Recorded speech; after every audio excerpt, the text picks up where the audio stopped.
ya pareciera que a lo largo de las últimas semanas el escenario político en Estados Unidos se asemeja las últimas 4 semanas, por así decirlo, a meses de gobierno, ante lo que ha sido una actividad bastante movilizada de la agenda política en la Casa Blanca. Son diversas aristas que han intervenido y en tan solo un mes se han tomado decisiones viscerales que han motivado el estremecimiento quizás de la política tradicional en Estados Unidos. Ha marcado también, si se quiere, opinión pública muy profunda dentro de la narrativa en territorio estadounidense y también, por qué no decirlo, en la geopolítica. Para analizar un poco esto en base a los resultados, quizás a priori es muy pronto decirlo, pero sí hay una tendencia, y quizás preocupante para la población estadounidense, de lo que se está desarrollando en estos momentos en la nación estadounidense. Conversamos de inmediato con Eduardo Gamarra. Él es profesor de Ciencias Políticas de la Universidad Internacional de Florida, investigador, amigo de esta casa. Profesor, muchísimas gracias. ¿Qué podemos decir? ¿Qué podemos adelantar de las primeras 4 semanas de gobierno del presidente Donald J. Trump, en el que desde el primer momento, justo apenas horas luego de su toma de posesión, comenzó una larga lista de rúbricas para decretar desde el punto de vista ejecutivo, por vía ejecutiva, tomando en cuenta que está asumiendo decisiones bastante controversiales? Bienvenido, cuéntenos, por favor. Gracias, José. Me la pones difícil, ¿no? Porque la verdad es que ha habido mucho, si bien ha sido un mes, para muchos parece que hubiese pasado mucho más tiempo. En primer lugar, yo creo que es importante ver cómo el presidente Trump ha gobernado por decreto, ¿no? Ha gobernado por lo que acá se denominan directivas presidenciales. Algo que debe ser hecho de manera, digamos, no común, sino que las directivas presidenciales deben ser algo excepcional, no la norma. Y eso en un contexto donde tenemos un Congreso que está básicamente inactivo, a pesar de que el presidente Trump tiene, pues obviamente, mayoría en el Congreso, en ambas cámaras. El Congreso ha sido básicamente un adorno, no solo porque los republicanos apoyan todo lo que hace el presidente en términos de estas directivas, pero porque hay una oposición que no tiene la capacidad de articular respuesta alguna. Y eso entonces, de alguna manera, José, lleva a un debate muy importante sobre hacia dónde se dirige el presidencialismo norteamericano, el federalismo norteamericano y, por qué no decirlo, el sistema democrático en el país, donde la separación de poderes parece estar ausente, donde hay un presidente que gobierna por decreto, no tiene un Congreso, que hace cosas que deberían pasar por el Congreso y tenemos un poder judicial que está reaccionando apenas, pero que se espera que el poder judicial también sea básicamente relatorio de lo que hace el Ejecutivo. Entonces, estamos en un momento muy interesante y para muchos preocupante. Profesor, vamos por orden y yo aquí tratando de entender la importancia de lo que nos ha mencionado, porque cada uno de los poderes que menciona son en estos momentos también están colocados bajo la lupa. Empezamos por el lugar donde se hacen las leyes, en el Congreso. En el Congreso de Estados Unidos, como usted bien lo acaba de mencionar, existe no una supermayoría, pero hay una mayoría en ambas cámaras. Se inhibe el lado republicano por un trumpismo que parece apabullante. Hay temor quizás dentro de los republicanos de emitir alguna opinión que vaya hacia el centro y no hacia el ala radical. ¿Qué pasa con el ala demócrata? Pareciera que se siente apabullado o se está reformulando para lo que está por venir quizás en las elecciones de medio mandato. Muy pronto decirlo, pero hay que ir planificando ya. Sí, mira, José, en primer lugar hay es un movimiento tan apabullante lo que llevó al presidente Trump a la Casa Blanca, Él lo denomina un mandato, ¿no? Pero en realidad él no ganó una victoria contundente, él ganó por un 2% del voto, si bien ganó una mayoría considerable del voto electoral, pero esto no es un mandato en el sentido de que más del 60 o 70% de los norteamericanos votaron por él. Este es un país que sigue absolutamente polarizado.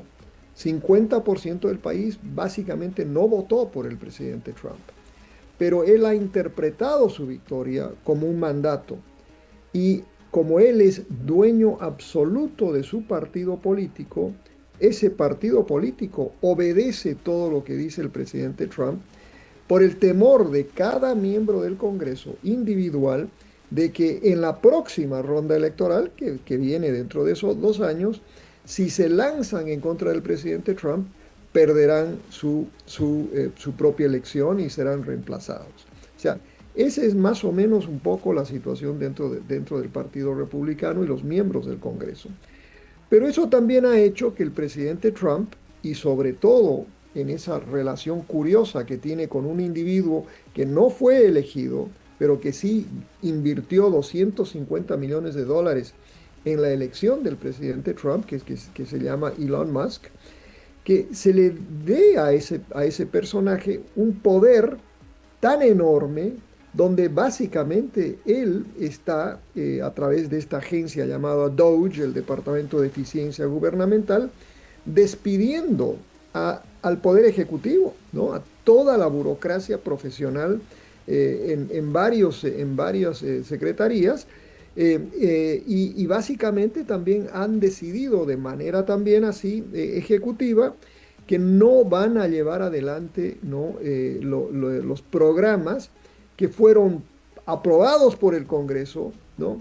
Y que deben ser ejecutados por el Poder Ejecutivo. Esto, para muchos especialistas, es también una injerencia, sobre todo, en el poder que tiene el Congreso, ¿no? En la Constitución, de ser el que ejecuta, el que no solo decide cómo se gasta, pero el que, pues obviamente, ejecuta el presupuesto. Entonces, como te decía, hay una serie de temas tan profundos que son difíciles simplemente de analizarlos de manera superficial. Sí, y muy, muy complejo. Profesor, conversaba recientemente con colegas, con amigos, para nutrirme un poco de lo que piensa la opinión pública, ¿no? Hacia dónde va, digamos, la narrativa del estadounidense, del inmigrante. Y si algo destacaban, obviamente con un sesgo a favor del presidente Donald Trump o a favor del republicanismo, del Partido Republicano, quiero decir, profesor, decían que la manera de gobernar está cambiando. Esto en virtud de críticas a lo que usted acaba de mencionar, la injerencia de un empresario especializado en tecnología espacial, en emprendimiento digital como Elon Musk, que pareciera chocar mucho con lo que es la convención de relaciones interpersonales en función de relaciones corporativas. La manera como se está tratando de depurar un poco el sistema burocrático dirigido por este famoso multimillonario empresario, choca un poco y es apoyado por quienes aseguran que todo está cambiando, incluso la manera de comunicarse. Ya no hay que hacerlo a través de los medios de comunicación tradicionales, ni el periódico impreso, ni siquiera el digital, sino a través de portales independientes. Esto puede seguir así. ¿Esto se ha medido en materia de opinión pública dentro de la universidad, profesor? O a lo mejor le estoy sugiriendo alguna idea para medir un poco el pulso. Mira, José, la última vez que yo verifiqué, la Constitución de los Estados Unidos seguía vigente, ¿no? Y yo creo que los grandes cuestionamientos que existen hoy son sobre si las acciones del presidente Trump y sobre todo de Elon Musk son constitucionales. Ese debate se dará. Ya hay una serie de demandas, ¿no? En todo sentido. Si tiene el derecho de despedir a empleados como lo ha hecho, si tiene el derecho de no ejecutar programas aprobados por el Congreso. Si, inclusive si una persona que no tiene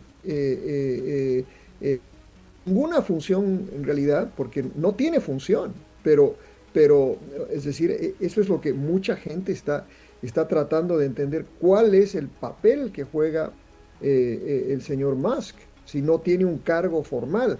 ¿Quién es el jefe de Doge? Hoy mismo habían unas grandes discusiones al respecto. Entonces yo creo que todo esto inevitablemente terminará en las cortes, terminará en debates constitucionales. Hay quienes piensan inclusive que se podría llegar a una crisis constitucional de gran envergadura, ¿no? Ahora, desde el punto de vista, digamos, quizás un poquito más abstracto, acá de lo que estamos hablando es de la popularidad de un presidente versus la legitimidad de lo que hace. La legitimidad se la da la Constitución. La legitimidad, la legalidad, en otras palabras, es una cosa y la popularidad es otra. No porque una persona es muy popular puede simplemente avasallar la Constitución. Ese es el debate. Y en ese sentido, pues ¿qué es lo que estamos viendo inclusive en la medición de lo que nos dice la opinión pública?